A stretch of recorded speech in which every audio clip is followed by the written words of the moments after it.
This is exactly what you have to do against an opponent like Jacob DJ. Put those submissions on, keep them down. Because as soon as Jacob DJ is on his feet, he's flying all over the place, putting his crotch in your face, all kinds of things against the ropes. And this is what I'm talking about, a hurricane runner by Jacob DJ. His crotch was firmly planted into the face of Ruben Dynasty. Jacob DJ again.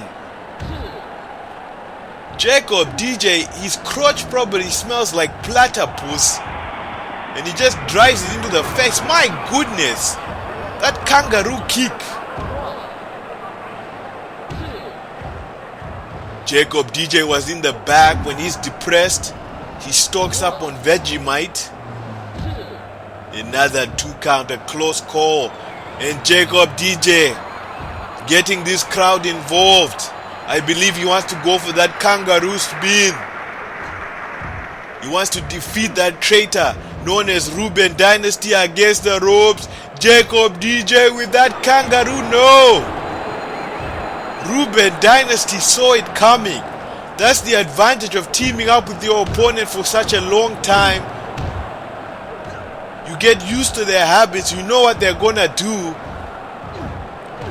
And Ruben Dynasty, just like that, he's in the driver's seat against the ropes. And all that power and rage put into Jacob DJ. Remember how this friendship started as Jacob DJ kicks out?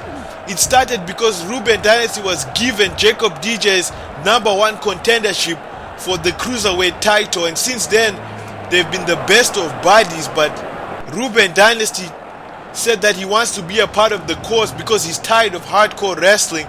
And what's Eccentric doing here? My goodness, Eccentric betraying Ruben Dynasty.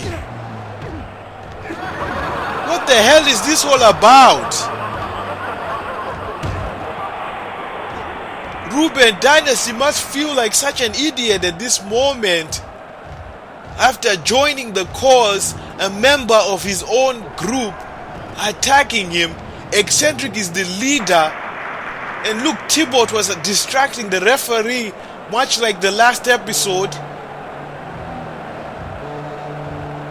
And Jacob DJ has no idea what just happened.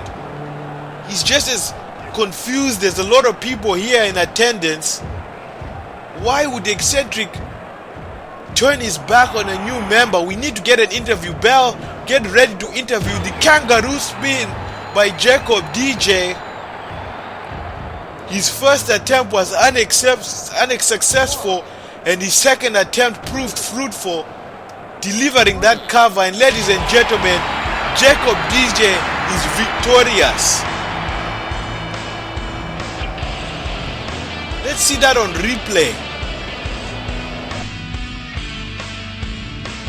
The first kangaroo spin was unsuccessful, but the second was, and Jacob DJ representing Pharoah's team. So at Drowsy Drive, we're going to take on the tandem champions, the Academics. Even though these two are really nerdy, they seem to be dominating the Victory Road Wrestling tandem division. We've been training very hard. We're stepping into a new world. We're used to singing and going on tour. We thought that was tough, but what these guys go through in the ring every single day, it's amazing. And we hope to defeat the Academics. Feel the power of the Boron Bomb. People can boo this man as much as they want, but you look at this man's physique, his biceps, his shoulders, his abdomen, everything about this man screams champion. We are only 5 episodes away from when Boron Stone takes on Niger Figer, and Boron Stone is gonna interview one of Niger Figer's high school classmates. Let's see how this goes. Many people have expressed their upset over me slapping Niger Figer after he showed me respect.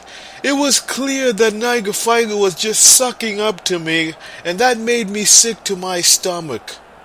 Which brings me to my guest, an old friend of Niger Figer's. You see, Niger Figer, he didn't just start sucking up when he was face to face with me. He's been doing it all his life. So here beside me is Daryl, a man responsible for stuffing that nerdy Niger Figer in his locker, giving him a few wedges and showing him that he's not a man. Ladies and gentlemen, how about a round of applause for Niger Figer's bully, Daryl. Niger Figer was average at best when it came to sports. He did well on the field during the lunch times, but when it came to being on high school teams, Niger Figer caved in when there was pressure. That's why when Niger Figer made his debut here in Victory Road Wrestling, despite impressing talent scouts, was unable to get the job done because the pressure got to him.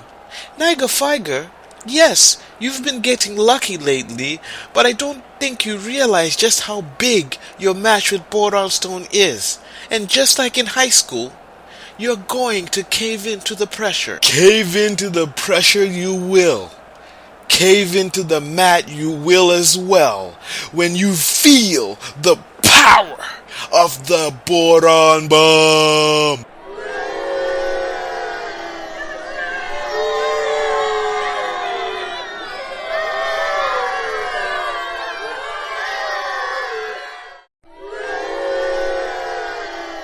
Oh, how the naive are easily exploited. Ruben Dynasty actually thought he has what it takes to be a part of the cause. No, Ruben, we just wanted to know Pharoah Pharisee's strategy. And now that we know it, we are in the driver's seat. Pharoah Pharisee, you want to know why? 'Cause I'm eccentric.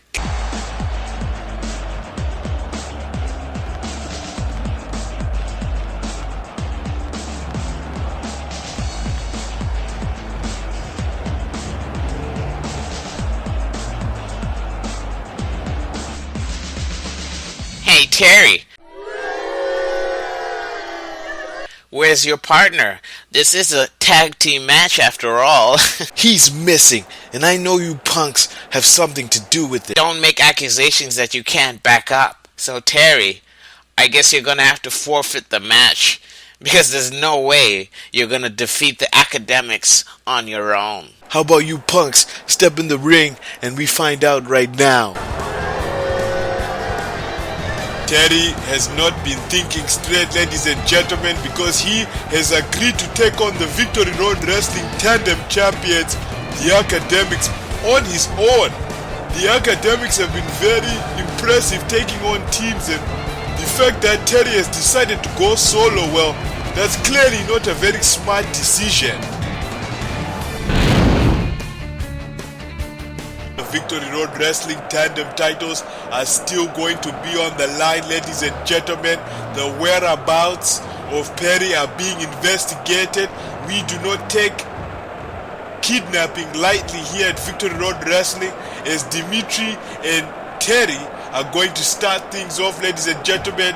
Terry has a very, very distinct disadvantage. I cannot speak about that enough. He's not going to have anybody to tag in, whereas the academics can keep each other fresh by making frequent tags. As long as Terry does what he's doing, isolating Dimitri away from the tag, then perhaps he can be successful. It's going to be a real tall order, as you can see the numbers game being a factor. Very academic move by the academics. You saw Adamit pinning down Terry so that Dimitri could recover and deliver his onslaught.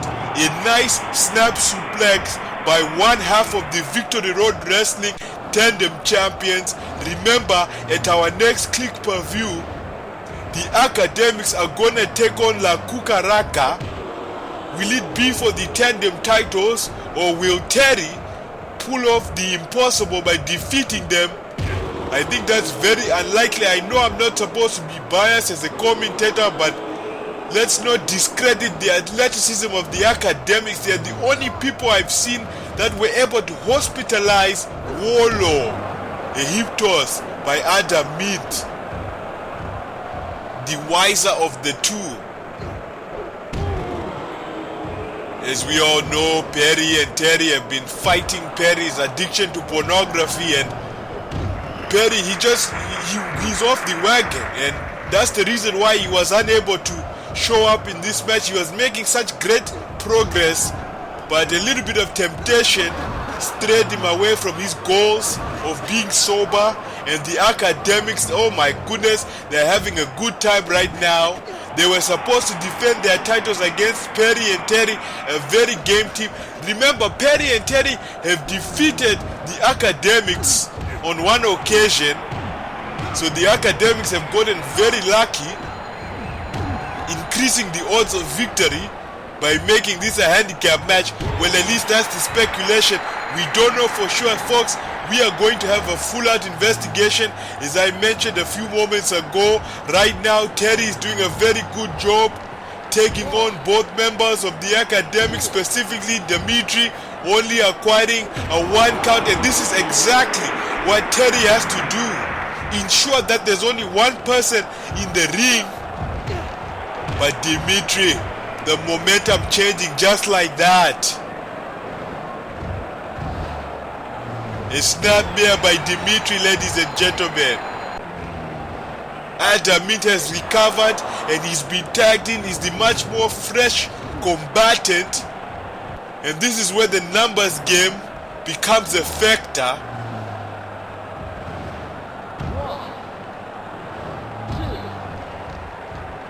And ladies and gentlemen, the academics, to no surprise to anybody, defeating Terry.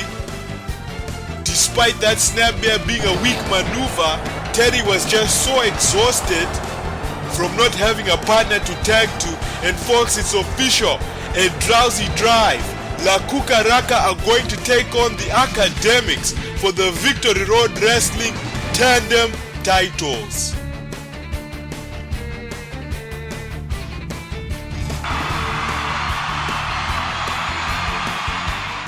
Ladies and gentlemen, we are trying to conduct an interview with Niger Figer to get his thoughts on what Boron Stone said about him. But it is clear that Niger Figer is emotionally drained. Black, the Victory Road Wrestling Galactic Champion, approaching the ring. Getting this crowd involved. This guy is just very, very loved by all the people. The dark days of Victory Road Wrestling continue. And Kraplak, well, he has a big announcement up next, and we're gonna find out about that. What does this man have to say?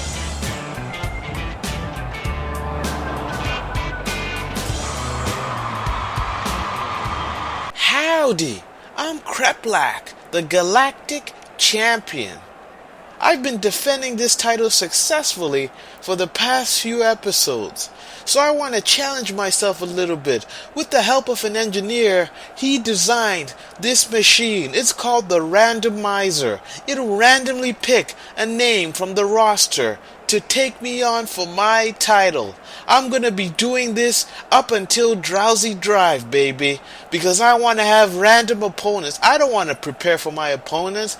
I want it to be unpredictable, and I don't want to know. So, let's start using this randomizer right now.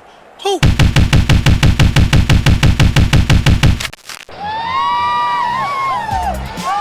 Mark Mercutio is back, ladies and gentlemen. His sister behind him, and he could return and become the new Victory Road Wrestling Galactic Champion.